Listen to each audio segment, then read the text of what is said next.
Welcome back to my channel Raikumari Das daily ব্লগে আমি রিনা শুরু করছি আজকে আর একটা নতুন ব্লগ। তো বন্ধুরা, তোমরা সবাই কেমন আছো? আশা করছি সবাই খুব ভালো আছো, সুস্থ আছো। আমরাও মোটামুটি সবাই ভালোই আছি। তো আজকের কাকা মারা যাওয়ার 12 দিন আজকে আমাদের কামান হলো। তো মাথায় শ্যাম্পু করে নিয়েছি, হাতের নখ নাপিতকে দিয়ে ছুঁয়ে নিলাম। সবাই আমরা আজকে শুদ্ধ হলাম। আর সিঁদুর পরিনি, এটা একটু লিপস্টিক জাতীয় কিছু লাল দিয়েছি আর টিপ পরে নিলাম। কালকে যখন শ্রাদ্ধ হবে, শ্রাদ্ধের সময় সিঁদুর শোধন করে নিবে, তারপরে আমরা সবাই সিঁদুর পরব। তো আজকে সবাই পরিষ্কার কাচাকুচি মোছামুছি সব হয়ে গেল। তো আজ থেকে আমরা মোটামুটি সবাই শুদ্ধ হলাম আর কি, আমাদের শাস্ত্রমতে। তো এখন রান্নাঘরে যাব, রান্না করব, খাওয়া দাওয়া হবে। কারণ চান না করে তো আগেই কিছু খাবো না আজকে, তার জন্যই চান ঠান সেরে এখন রান্নাঘরে যাচ্ছি। তো আজকে কি রান্না হচ্ছে সেটা নিয়ে বসে পড়েছে আমার শাশুড়ি আর কর্তা, তোমাদের দেখাই। তো অনেক দিন মোচা খাওয়া হয় না, আজকে মোচা দেখতে পেয়ে নিয়েছি। 30 টাকা দাম এই মোচার। তো মোচা কাটতে বসেছে যে আমার শাশুড়ি মা, আর আমার শাশুড়িকে হেল্প করছে তার শাশুড়ি। বুঝতেই পারছো, শাশুড়ির ছড়াছড়ি। কর্তা মুখ তুলো। কর্তা আজকে শ্যাম্পু করেছে, চুলটা একদম সাদা ফুরফুরে। ও দেখতে সেই লাগছে কর্তা। আমার কর্তাকে কেমন লাগছে অবশ্যই কিন্তু কমেন্ট করে জানিও। তো কর্তার চোখ কি ভালো দেখো, এই যে মোচার ভিতরে যে ডান্টি থাকে সেই ডান্টিটা বেছে বেছে ফেলে দিচ্ছে, আর তার বেটার বউকে সেই হেল্প করছে। আর শাক কাটা হয়ে গেল, মোচার ঘন্ট রান্না করব, শাক রান্না করব, আর সোয়াবিন দিয়ে আলু দিয়ে পটল দিয়ে একটা রসা হবে। তো আজকের মেনুতে এটাই থাকছে। তো চলো রান্নাঘরে যাই আর রান্নাঘরটা তোমাদের দেখাই। তো রান্নাঘরের সব একদম দেখো ধোয়া মোছা, সব মাজা ঘষা করে উপর করে রাখা হয়েছে, জল ঝরে যাবে। তো দেখেই বুঝতে পারছো যে আজকে কি পরিমাণ কাজকর্ম হয়েছে বাড়িতে। আর আজকে রোদটা আছে মোটামুটি, খুব একটা খারাপ না, তবে মনে হচ্ছে 12টা-1টার দিকে বৃষ্টি চলে আসবে। আর 12টা পর্যন্ত রোদ থাকলে কাপড় শুকিয়ে যাবে। এই যে আমার রাইমনিও সকাল সকাল শ্যাম্পু করেছে, দেখি মা ঠোঁটটা দেখাও। ঠোঁটে আবার লিপস্টিকও দিয়েছে আমার রাইমনি। তো রাইমনিকে চান ঠান করিয়ে দেখো জামা ঠামা পরিয়ে দিয়েছি। এখন একটু গলাতে পাউডারটা দিয়ে দিব, অনেক ঘামাচি বের হয়েছে। হ্যাঁ, ও কি পাউডার নিতে যাচ্ছ? রাইমনি গলাতে পাউডার দিচ্ছে, ওর বাবা দিয়ে দিচ্ছে। আর কালকে ওর মেজ দাদা পাউডারটা এনে দিয়েছে। বুনোর এত ঘামাচি, পিছনে ঘুরো। ও বাবা, আজকে রাইমনি শ্যাম্পু করার সময় অল্প একটু কান্নাকাটি করেছে।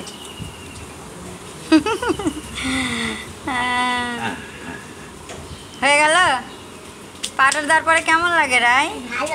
বাবা, তো দেখা পাউডার ফোটেটার দেখা বন্ধুদের, ঘামাচি তিব্বত ঘামাচি পাউডার। তো আমার প্রিয় বন্ধুরা, তোমরা তো দেখতেই পেলে যে আমাদের কাকা মারা গেল। তার দেখতে দেখতে 12টা দিন কিভাবে পার হয়ে গেল আমরা বুঝতেই পারলাম না। আজকে কামান হয়ে দেখো ভাত তুলে দিয়েছি, আর এই পাশে চা হচ্ছে।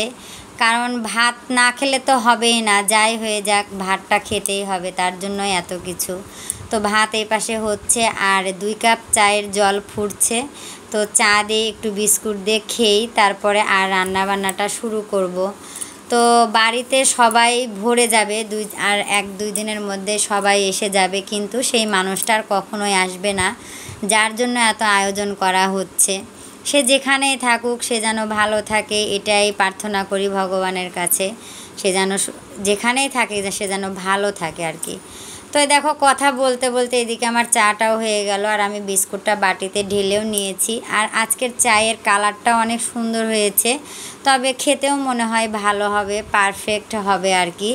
লাল চা এরকম হলেই বেশি ভালো লাগে। তো 2 কাপ ঢেলে নিলাম, একটা দিব রায়ের বাবাকে আর একটা আমি নিব। আর রাইমনি দেখলেও খেতে চাবে, তো আমার খাওয়া হলে ওই কাপে আবার একটু দিয়ে দিব, ওর ভিতর রাইমনি খেয়ে নেবে। তো আমি একটু চাটা এখন মুখে দিয়ে দেখি যে কেমন হয়েছে। তো এই দেখো একা একাই হাতে ক্যামেরা ধরে নিয়ে আবার তোমাদের চা খাওয়াটা দেখিয়ে দিচ্ছি যে আসলে চাটা কেমন, খাওয়ার পরে কেমন। তো ভালোই লাগছে আর কি। আর উপর থেকে যে শুভরা আসছে, আর আমি একটু দেখে হাসিও দিয়ে দিলাম। তো রান্না চা খাওয়ার পরে আবার রান্না বান্না শুরু করে দিয়েছি, রান্না করছি এখন মোচার ঘন্ট। অনেক দিন পর মোচা নিয়েছি, তোমাদের তো বললামই। তো মোচাটা আজকে অনেক যত্ন সহকারে রান্না করছি। আর এই যে আমার হাতে আদা, সেই আদার চোচাটা ছিলে নিচ্ছি। আর এই যে জিরা বাটা হয়ে গেল, আদা জিরা বাটা গরম মশলা বাটা দিয়ে আজকের মোচার ঘন্টটা হবে। আর নামানোর আগ দিয়ে একটু চিনি দিয়ে দিব, আর যদি ঘি থাকে তাহলে একটু ঘিও দিয়ে দিব। তো এই মোচার ঘন্ট সবাই খুব পছন্দ করে, অনেকেই চিংড়ি মাছ দিয়ে খায়, অনেকে পোলার চাল দিয়ে রান্না করে খায়। বিভিন্নভাবে কিন্তু এই রান্নাটা করে, রেসিপিটা করে খাওয়া যায়। তবে আমাদের নিরামিষ, তার জন্যই কিন্তু নিরামিষভাবে রান্না করলাম। আর এই দেখো শাক ভাজা আমার হয়ে গেল, আর এই যে মোচার ঘন্টটাও কিন্তু হয়ে গেল। আর কড়াইতে এখন কিন্তু আমি তুলে দিয়েছি আলু পটল দিয়ে সোয়াবিনের রসাটা। তো এই যে 12 দিন গেল সোয়াবিন খাওয়া হয়নি, আমি শুধু এই কথাটা একবারই বলেছি কালকে, সৌরভ তাই শুনে আজকে নিয়ে চলে আসলো। আর আমি রান্নাও করে নিচ্ছি আলু পটল দিয়ে। তো এই তরকারিটা হয়ে গেলে কিন্তু আমার রান্না হয়ে যায়। এর মধ্যেই তোমাদের বললাম না যে 12টা 1টার দিকে হয়তো বৃষ্টি নামবে। হ্যাঁ তাই হলো। এই দেখো পুরা একটা পার হয়েছে, আর এই দেখো কী পরিমাণ ঝমাঝম বৃষ্টি। তো আমার কাপড় চোপড় টোটালি সব শুকিয়ে গেছে, কারণ অনেক সকালে কাচাকুচি করে দিয়েছিলাম। আর শুধু একটা ক্যাথা আছে, সে ক্যাথাটা নামিয়ে নিয়ে আসলাম, আনার পরে ওটা আবার আর একটা জায়গাতে নেড়ে দিয়েছি। তো বন্ধুরা এখন আমি শুধু ভাতটা বাড়া দেখাচ্ছি, ভাতটা খেয়ে নিবে সবাই। তো ভাত বাড়লাম 3 জনের, একটা হচ্ছে রায়ের বাবার, রায়ের দাদুর আর রায়ের ঠাম্মার। আর আমি আর সৌরভ একটু পরে খাবো। তো ভাতটা বাড়ছি আজকে রান্নাঘরে বসে ভাতটা বাড়ছি, কারণ আমার আর আজকে বারে বারে ওঠা নামা করতে একদমই ভালো লাগছে না। তো ভাত বাড়লাম, তারপরে শাক দিয়ে দিলাম, তারপরে দিয়ে দিচ্ছি মোচার ঘন্টটা, আর বাটিতে করে দিব, বাটিত করে দিব রসাটা। তো চলো আমরা এখন খেয়ে নিই আর কি।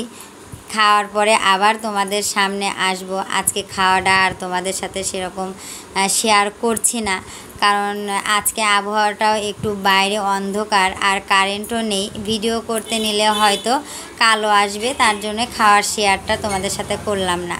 খাওয়া দাওয়া শেষ করে আমি একটু চলে গেলাম পার্লারে, আর পার্লার থেকে দেখো ভুরুটা প্লাক করে আসলাম।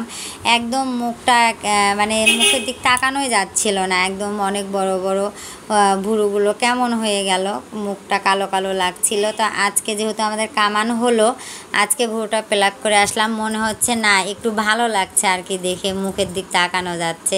আর যে তোমাদের তো কাপড় চোপড় দেখালাম, এগুলো ভাঁজ করব। তো কাপড় চোপড় ভাঁজ করে একটু গুছান গাছান করে এই দেখো কাকাদের বাড়ি চলে আসলাম। সেই প্রথম দিন তোমাদের দেখালাম কাকা যেখানে মানে শোয়ানো হয়েছিল মরার পরে, সেখানেই আমরা এখন কীর্তন করি। তো কাকিমা বসে আছে মাথার কাছে, আর এই জায়গাতে আমরা সবাই বসে কীর্তন করি।